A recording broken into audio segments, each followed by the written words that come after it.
So now gravitational force. Okay, we will see what actually it means. Gravitational force.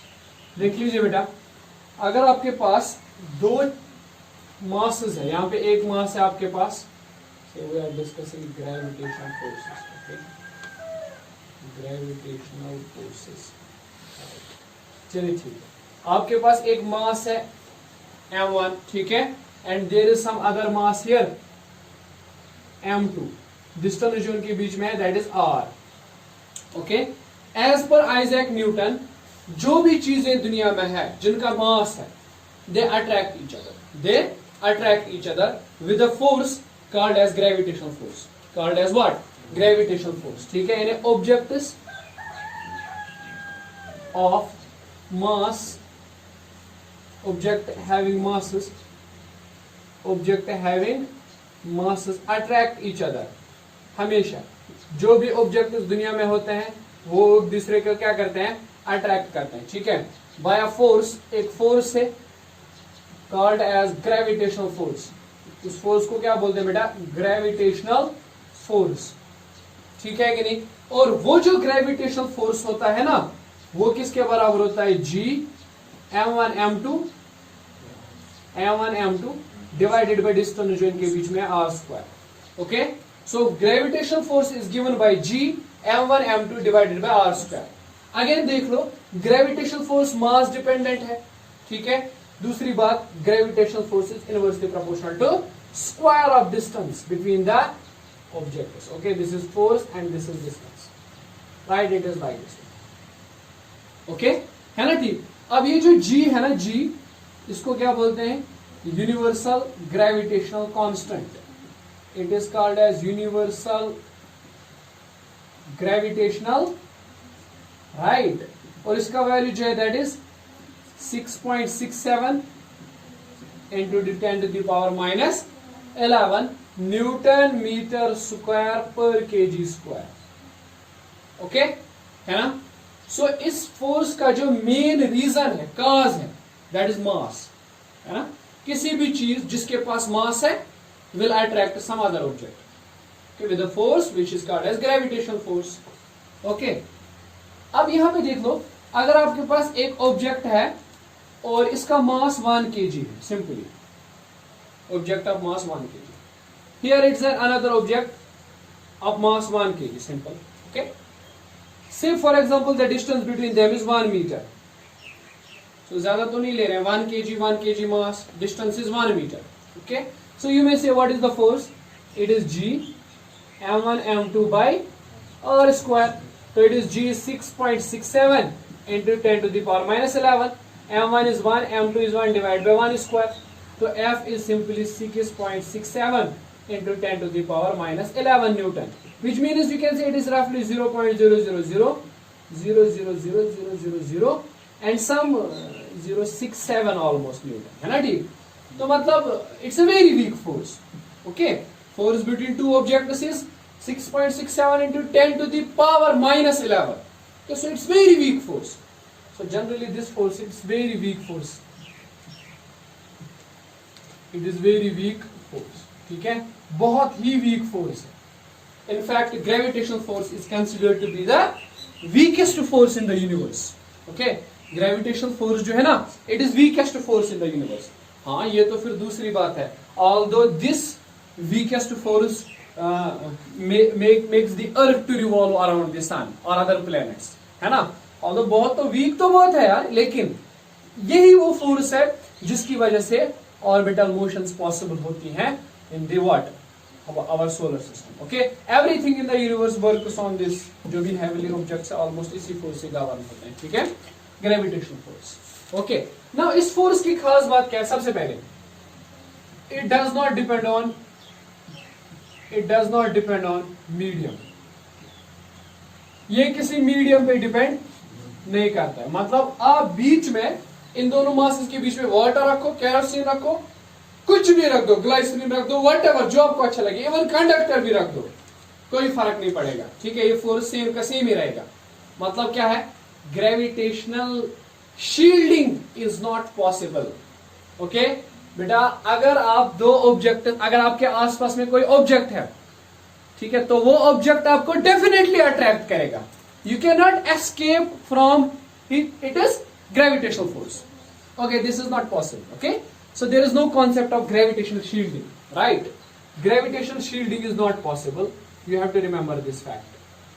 Nobody can just escape from this.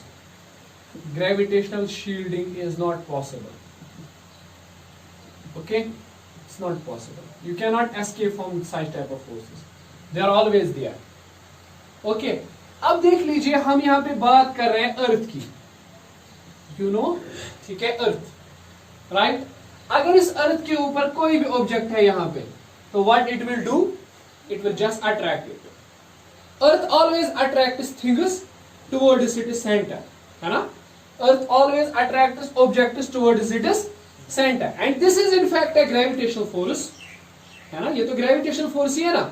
लेकिन इस gravitational force का खास नाम रखा गया है ग्रेविटी. ओके, ग्रेविटी, बात को समझना. Gravity and gravitational force, force of gravity और ग्रेविटेशनल फोर्स, ये दोनों अलग अलग टर्म्स हैं. ग्रेविटेशनल फोर्स का मतलब होता है जनरल में जब दो ऑब्जेक्ट के अट्रैक्शन हो, ठीक है. लेकिन ग्रेविटी का मतलब होता है जब उन दो ऑब्जेक्ट्स में एक अर्थ हो.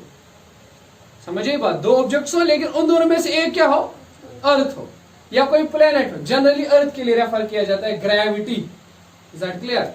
और ग्रेविटी का फोर्स कितना आता है, if you remember, it is simply F is G m1 m2 divided by r square. ये तो पता ही है ना, ये तो हर किसी के लिए वैलिड है ना. अब देखो, लेकिन यहाँ पे देखो, इसका जो मतलब हम देख सकते हैं फोर्स है gravitational force, it's downward force, इस तरह से, है ना, towards the centre of object. और जब आप इसे सॉल्व करोगे तो it comes out to be mg. Okay, it comes out to be mg, right. So this is what the gravitational force of gravity. ठीक है, every object gets attracted towards the center of earth. okay, हर कोई object centre of अर्थ की तरफ attraction होता है. लेकिन ये तो पता है, when you move away from the earth, जब आप अर्थ से ऊपर ऊपर जाओगे तो डिस्टेंस इंक्रीज होगी. so therefore what will happen, okay, gravitational force will go on decreasing, right. and at a certain height, at a very large height, what will happen, the gravitational force will be zero. or yes, definitely you are free from gravitational force of earth. okay, you are free from gravity, right. wherever you wish you can go. okay, है ना. ठीक, अब अर्थ से ऊपर ऊपर जाओ तो एक हाइट आएगी जहां पर ग्रेविटेशनल फोर्स क्या होगा, जीरो होगा. Okay, then you are free, you are no more attracted towards what, centre of earth. ठीक है कि नहीं, है ना. ठीक, सो अब याद रखना, इसके लिए आइंस्टाइन ने कहा था वो, every falling object, for every fall gravitation is responsible. Gravity is a famous quotation है, responsible for every fall. हर किसी फॉल के लिए कौन सी चीज रेस्पॉन्सिबल है, gravitation, but not for the people falling in love. okay, this is a famous quotation. okay, right, for every fall gravity is responsible, huh? but not this type of fall. okay, certainly, right. तो ये जो object है ना, it is being attracted towards the centre of earth. Okay, medium independent force, right. अब सोचिए, आपने electrostatic force भी पढ़ा. अब अगर हम एक रफ कंपैरिजन करें इलेक्ट्रोस्टैटिक फोर्स और इस ग्रेविटेशनल फोर्स के बीच में, तो वहां से क्या नतीजा निकल के आएगा, electrostatic force is more stronger than gravitational force. लेकिन इसका जो मतलब असल मैग्नीट्यूड है ना, वो चौंकाने के लायक है. वो ये है कि इलेक्ट्रोस्टैटिक फोर्स अगर ग्रेविटेशनल फोर्स के साथ कंपेयर किया जाए तो it is 10⁻36 times electrostatic force is more stronger than gravitational force. समझ आ रही है बात. अगर इन दोनों के बीच में फोर्स कितना है, 6.67 इंटू 10⁻11, मीन्स आपको लास्ट पे 36 और जीरोस ऐड करने हैं, तब जाकर इलेक्ट्रोस्टैटिक फोर्स के बराबर बन जाए. समझ आ रही है बात. सो electrostatic force is much larger in magnitude than the gravitational force. okay, is that clear, right? simple, ठीक है. और इसी फोर्स ऑफ ग्रेविटी को क्या कहते हैं साइंटिस्ट नाम, if you remember, this force of gravity in physics is referred as weight of object, है ना. इसको कहते हैं ना weight of object. What is weight? Weight is simply force with which you are being pulled towards the centre of earth. कितनी attraction से आपको अर्थ अपने सेंटर की तरफ खींच रही है, उसी को वेट कहते हैं, है ना. So weight is a vector quantity, weight is a force. Okay, weight is a force. ठीक है, weight is simply a force. Right, is that clear?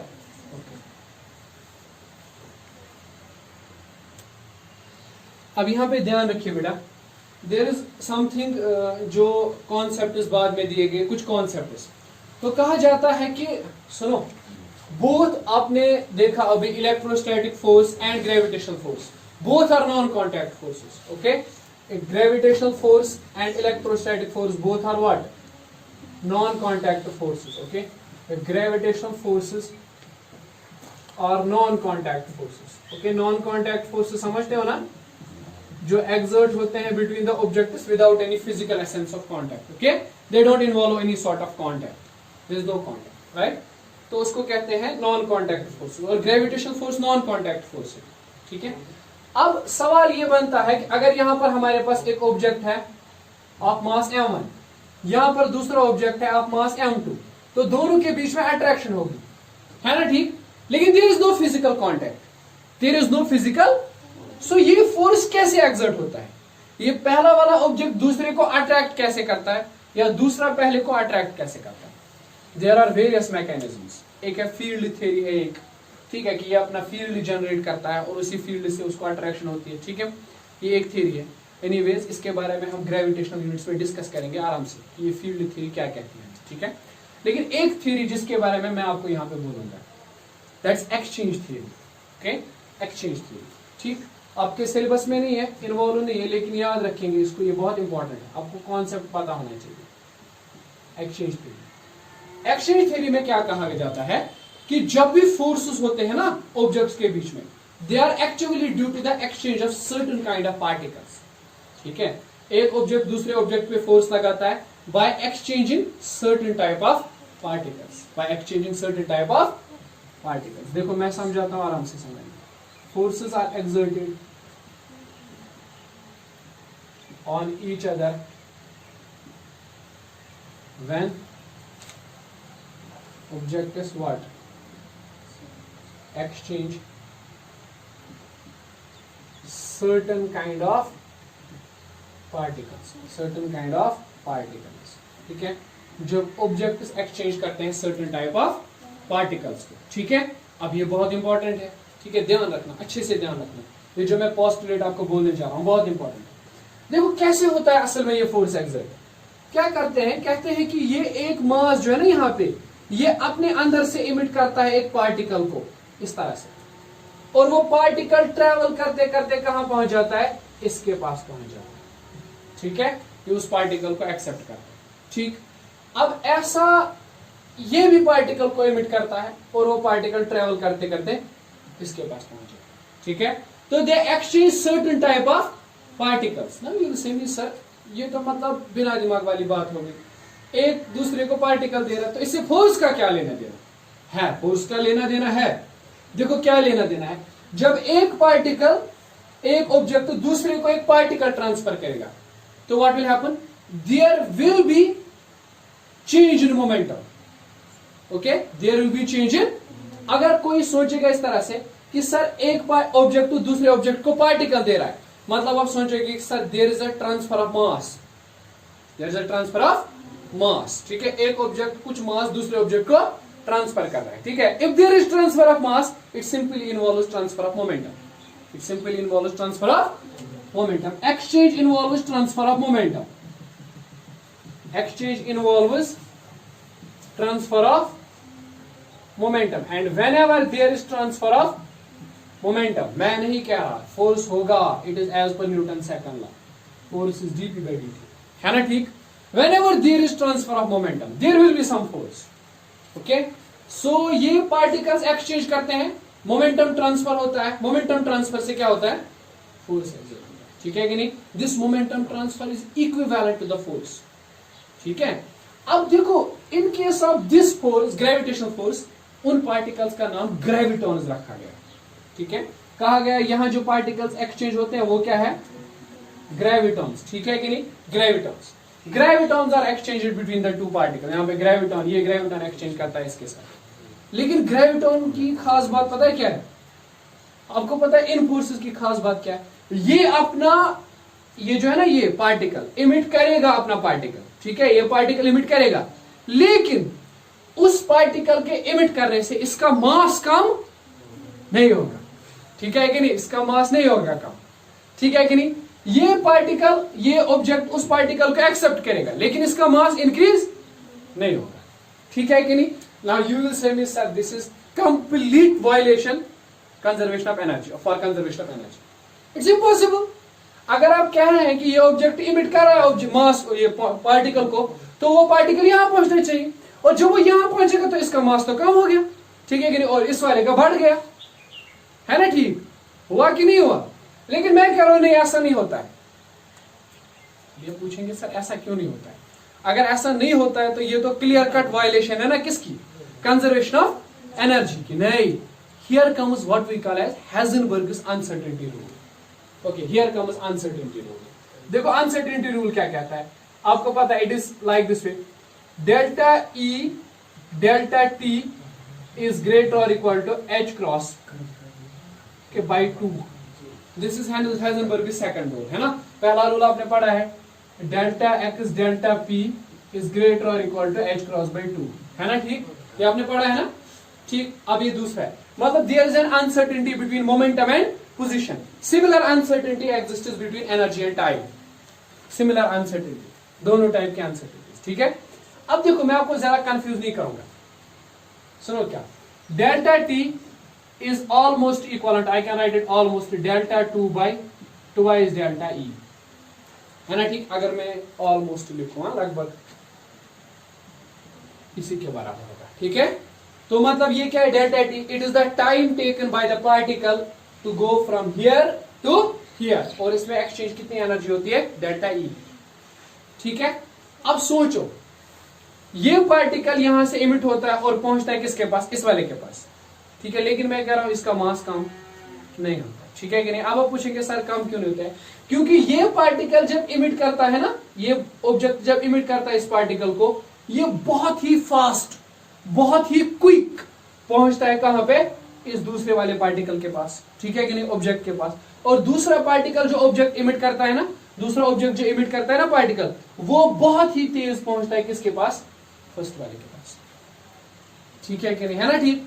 The transfer is so quick, transfer इतना quick होता है कि कोई भी instrument जो दुनिया का है वो डिटेक्ट कर ही नहीं सकता कि उसका मास कम हो और उसका मास ज्यादा हो, ठीक है कि नहीं। There is no instrument, no instrument, okay, is that clear.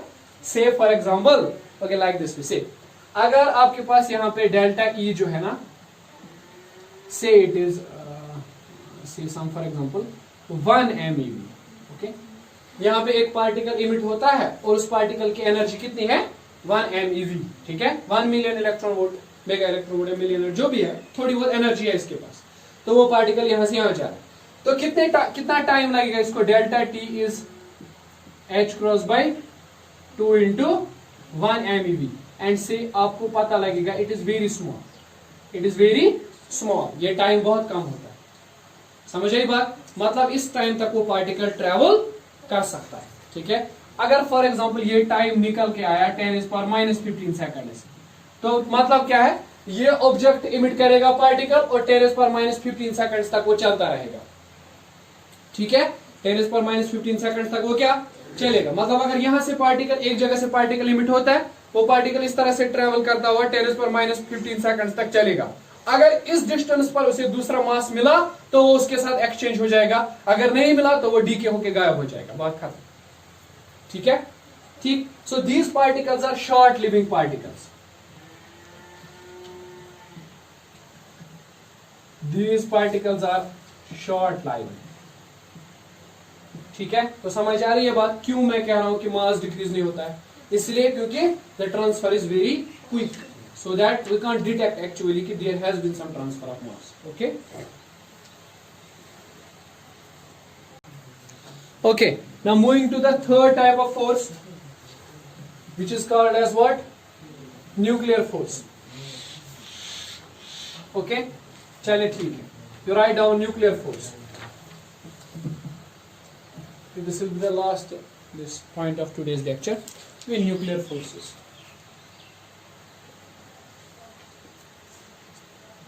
चलिए बेटा ध्यान दीजिए न्यूक्लियर फोर्सेस. तो मैं आपको फिर से याद दिलाऊंगा, आपने अभी पढ़ा इलेक्ट्रोस्टैटिक फोर्सेस के बारे में. And electrostatic forces are strong forces. Okay, electrostatic forces are strong forces, है ना. ठीक. अब देखिए सबसे पहले न्यूक्लियस जो होता है ना, आपको पता है it was discovered by Ernest Rutherford. Ernest Rutherford ने इसको डिस्कवर किया था. किस एक्सपेरिमेंट में? एक फेमस एक्सपेरिमेंट था, alpha particle scattering experiment. Okay, ये आप पढ़ेंगे, अल्फा पार्टिकल स्कैटरिंग एक्सपेरिमेंट. एक एक्सपेरिमेंट किया था रदरफोर्ड साहब ने और उसमें उन्होंने न्यूक्लियस की डिस्कवरी की. ठीक है, उसमें उन्होंने बोला न्यूक्लियस जैसी एक चीज होती है. ठीक है, then followed up by other things also. ठीक है, जैसे उस इलेक्ट्रॉन की डिस्कवरी हुई, प्रोटॉन की डिस्कवरी हुई. ठीक है, बहुत सारी चीजें. लेकिन न्यूक्लियस की discovery alpha particle scattering experiment से रदरफोर्ड ने की थी. ठीक है, अब न्यूक्लियस जो होता है ना, ये किस किस चीज का बना होता है? शाबाश. It is composed of protons and neutrons. Okay, protons are positively charged, okay, and neutrons are neutral in character. Both of them are called as nucleons. Nucleons, nucleus के अंदर रहने वाले nucleons. ठीक है, those who reside inside the nucleus are nucleons.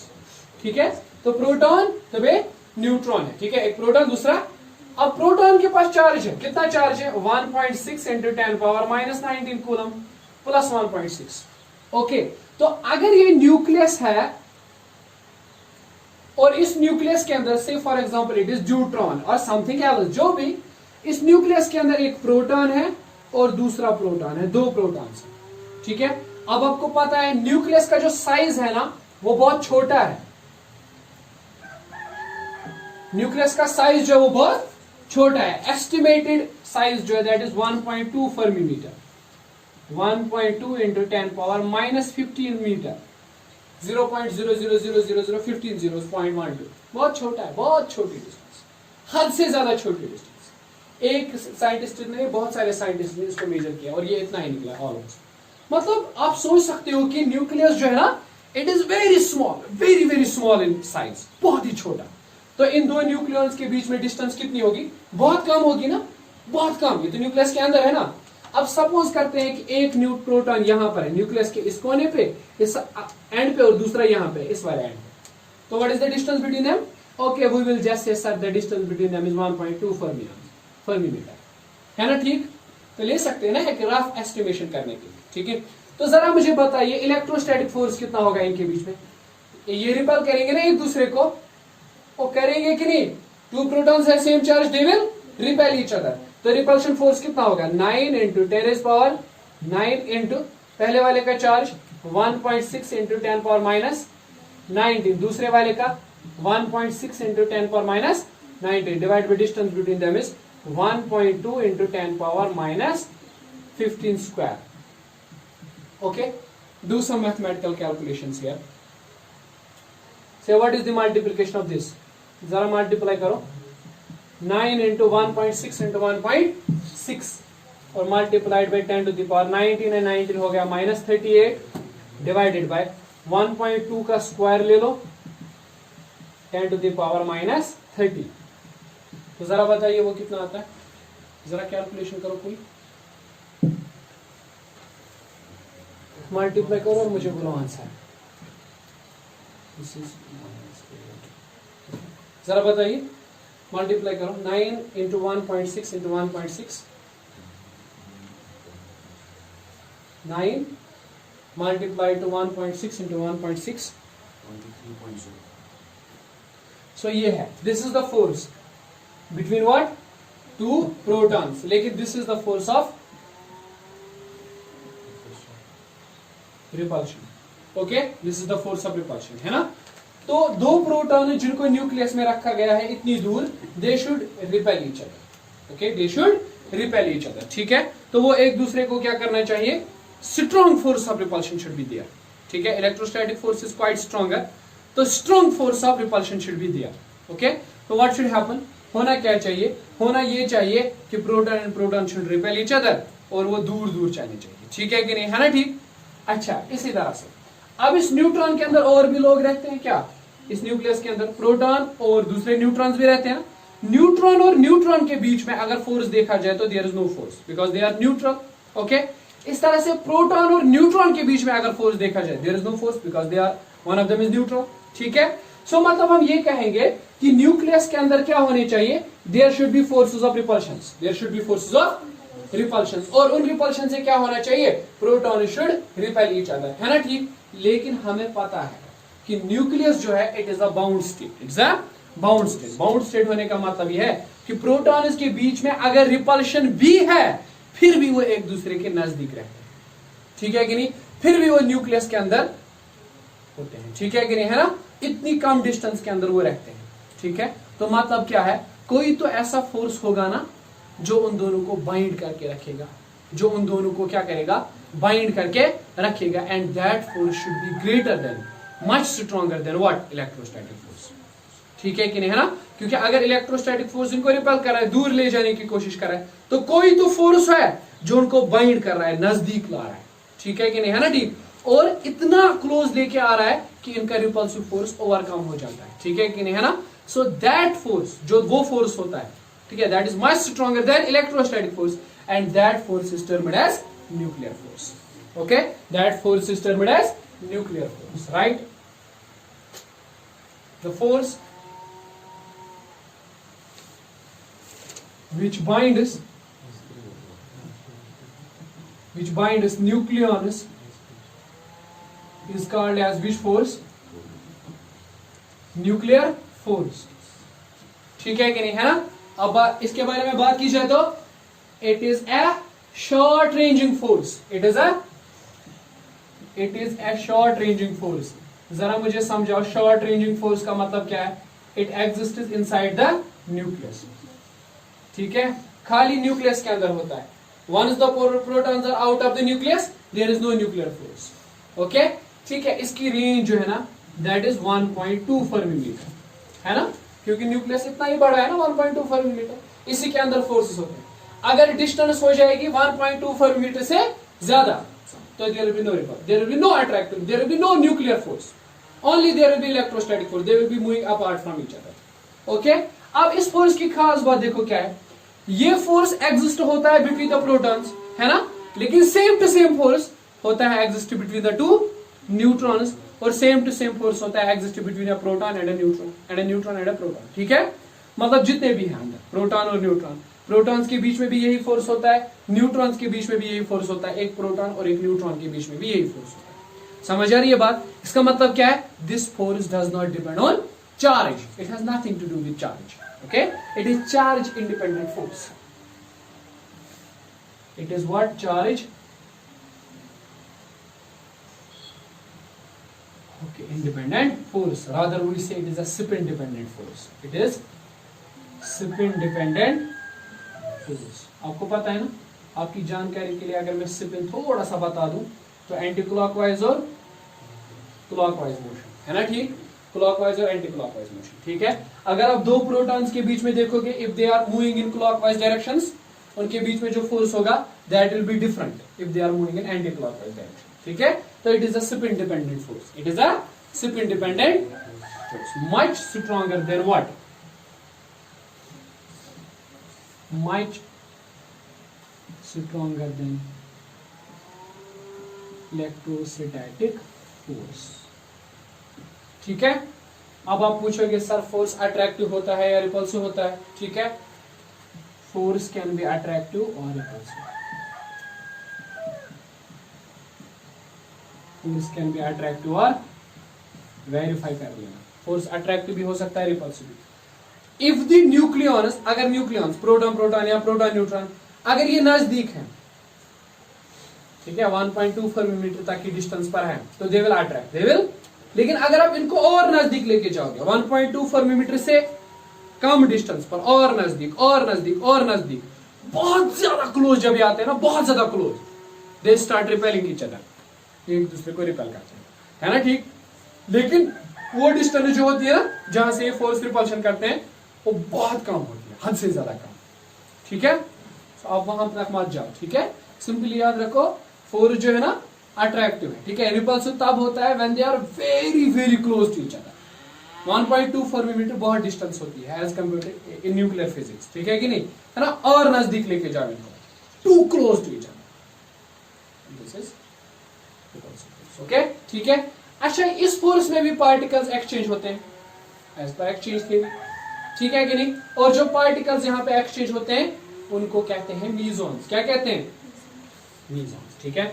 Exchange particle जो यहाँ पर होते हैं ना,